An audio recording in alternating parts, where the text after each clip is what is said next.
Digital স্তম্ভটি হচ্ছে আমরা ইন্টারনেটের সুবিধাটা যাদের জন্য ব্যয়বহুল বা কষ্টকর, যাদের পেতে সমস্যা হচ্ছে ইন্টারনেট কানেকশন, তাদের জন্য আমরা এই ব্যবস্থাটা করতে চাইছি।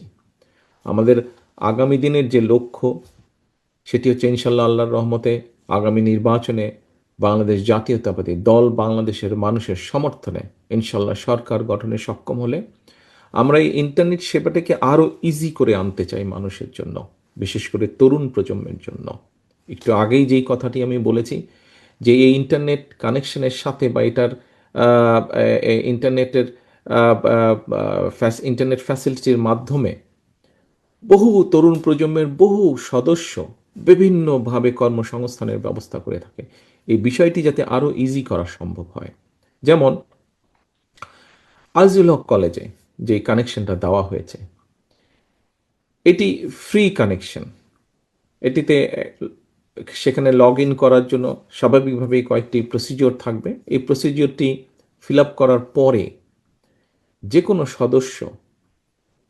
সদস্য 1 থেকে 1.5 ঘন্টা ফ্রি ইন্টারনেট পাবে। এখন আপনারা হয়তো প্রশ্ন করতে পারেন, শুধু 1-1.5 ঘন্টাই পাবে? না, 1-1.5 ঘন্টা পাবে না। 1 ঘন্টা বা 1.5 ঘন্টা পরে সেটা ডিসকানেক্ট হয়ে যাবে, তখন আবার নতুন করে সে ওটাতে লগ ইন করতে পারবে।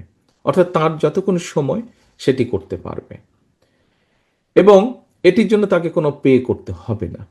এর মাধ্যমে কি হবে, যারা ছাত্রছাত্রী তারা তাদের ইন্টারনেট সংক্রান্ত যেগুলা পড়ালেখার বিষয় চাই সেই কাজগুলো তারা সম্পন্ন করতে পারবে। আমাদের তরুণ সমাজের অনেকে আছে যারা হয়তো ইন্টারনেটে বিভিন্ন রকম কাজ করে থাকে। কেউ হয়তো অনলাইন শপিংয়ের কাজ করে থাকে, বিভিন্ন জিনিস এখান থেকে কিনে ওখানে সে বিক্রি করছে ইন্টারনেটের মাধ্যমে।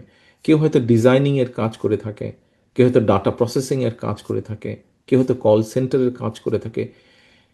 অর্থাৎ এই মানুষগুলোকে যতটুকু সম্ভব একটু হলেও সুবিধা তৈরি করে দেওয়া, যাতে তাদের কাজের জন্য কিছুটা সুবিধা হয়। এবং এটি পর্যায়ক্রমিকভাবে ইনশাল্লাহ, একটু আগেই যেটা বললাম যে আল্লাহর রহমতে আমরা সরকার গঠনে সক্ষম হলে বিএনপি এই সুবিধাটা আমরা সারা বাংলাদেশে ধীরে ধীরে আমরা ছড়িয়ে দিতে চাই, যাতে সারা বাংলাদেশের তরুণ সমাজ সহ সকল মানুষ যাদের প্রয়োজন তারা এই সুবিধাটি ব্যবহার করতে পারেন। এবং এই সুবিধাটি ব্যবহার করার মাধ্যমে মানুষ, বিশেষ করে তরুণ প্রজন্ম, তারা যাতে তাদের কর্মসংস্থানের ব্যবস্থা করে ফেলতে পারে।